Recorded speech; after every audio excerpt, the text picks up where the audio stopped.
Israel has been essentially attacking targets across its borders with Lebanon, specifically targeting missile bases, rocket launching facilities.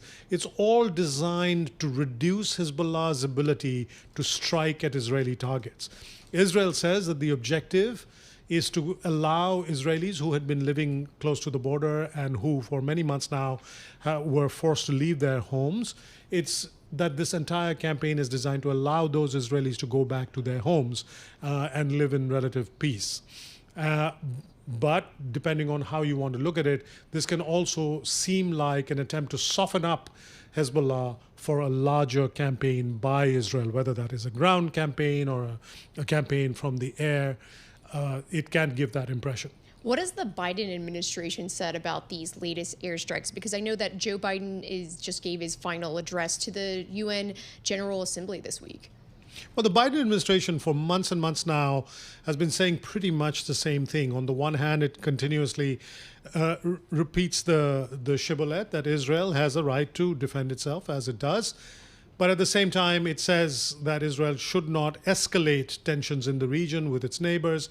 And it has been warning against the risk of a larger war that will draw in Iran, which is Hezbollah's main patron, which might draw in the United States. The problem is, of course, that all of that rhetoric from the Biden administration does not seem to be moving the needle. Prime Minister Netanyahu of Israel seems to be operating on his own agenda, pursuing his own interests and paying almost no heed at all to the American president, which is not a good look for the United States. Well, I thought it was so interesting because as we were, President Biden was speaking yesterday at the UN, we were also getting headlines on the terminal about Netanyahu and some things he was saying that was not peace and unity and ending the war in Gaza. So it was very striking. What do you think? How do you think the election impacts this in terms of what Hezbollah and Israel are thinking with 6 weeks to kind of go? Well, there's a school of thought in Israel and in some quarters in this country that Bibi Netanyahu is holding out for the election, that he's not going to change tack until there's an election, until there's a new president in the United States. And according to this school of thought, he's betting on Donald Trump to return to the presidency on the assumption that Donald Trump will be more permissive and allow him a freer hand. I don't buy that. For one thing, more permissive than what? It's not like Biden has really been restraining Netanyahu. There's only been rhetorical attempts at restraining him, but that's not working.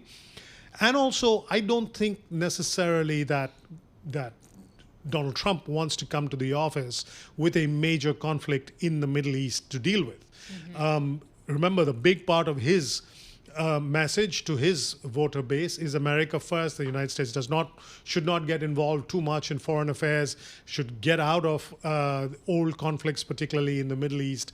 So if that is indeed Bibi Netanyahu's calculus, that Donald Trump would be better for him than Biden, I think he may have to calculate again.